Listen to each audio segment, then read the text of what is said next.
एक ऐसी कौम जो अब तक की दुनिया की सबसे ताकतवर कौम गुजरी, एक ऐसी कौम जिसे अल्लाह ने अपनी हर नेमत से नवाजा, लेकिन ये कौम अपनी ताकत के नशे में ऐसी चूर हुई कि अल्लाह रब्बुल इज्जत को ही भुला बैठी और शिर्क में मशगूल हो गई। उसके बाद इस कौम का क्या अंजाम हुआ और अल्लाह ने इस कौम की हिदायत के लिए किस नबी को भेजा, ये सब हम आपको इसी वीडियो में बताने जा रहे हैं। इसीलिए इस वीडियो को आखिर तक जरूर देखें और इसे जरा भी मिस न करें।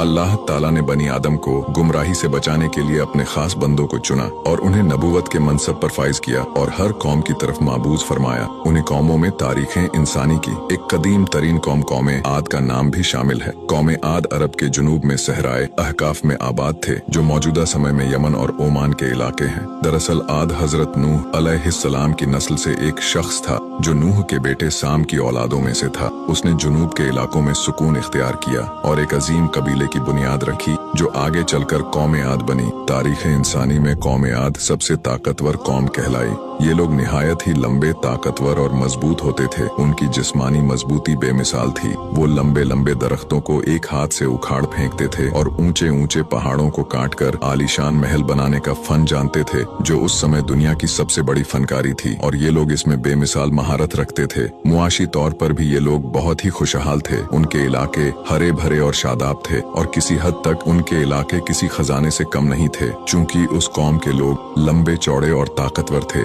इसलिए बाहरी दुश्मनों से भी उन्हें कोई खतरा नहीं था। अल्लाह ने कौम आद को बेशुमार नेमतों और रहमतों से नवाजा था, मगर ताकत और हाकमियत के नशे में चूर ये कौम गुरूर और गफलत में मस्त हो गए और जमीन में फसाद मचाने लगे। मुतकब्बिर और जाबिर लोगों को इन्होंने अपनी कौम के सरदार चुन लिए और बुत परस्ती समेत बड़े बड़े गुनाहों में पड़ गए और अपने आबाओ अजदाद की तालीमात को दरकिनार करके अल्लाह की जात के इनकार करने वालों में हो गए। लिहाजा इस सरकश और नाफरमान कौम को अल्लाह ने एक मौका दिया और उनमें से ही एक नेक सालेह और अल्लाह के नेक बंदे हजरत हूद अलैहिस्सलाम को अल्लाह ने अपना नबी चुना ताकि वो अपनी कौम को राहे हक की दावत दे और उन्हें अल्लाह के अजाब से डराए। अल्लाह ने कुरान पाक में कौम आद का जिक्र करते हुए फरमाया, और हूद अलैहिस्सलाम ने कहा, मैं तुम्हारे लिए एक अमानतदार पैगंबर बनाकर भेजा गया हूँ, और फरमाया कि ऐ मेरी कौम, तुम सब अल्लाह की इबादत करो, क्योंकि तुम्हारे लिए उसके सिवा कोई और माबूद नहीं, और तुम लोग जो ये बुत परस्ती कर रहे हो ये न कोई खुदाई कानून है और न ही कोई अक्लमंदी की बात है, ये तो सिर्फ तुमने अपनी तरफ से गढ़ लिया है। कौम आद ने कहा कि क्या तुम हमारे पास इसलिए आए हो कि हम एक ही खुदा की इबादत करें और उन सब माबूदों की इबादत को छोड़ दे जिनकी हमारे आबा अजदाद इबादत करते थे। कौम आद ने कहा कि अगर तुम वाकई सच्चे हो तो अपने वादे के मुताबिक अजाब इलाही लाकर बताओ। हजरत हूद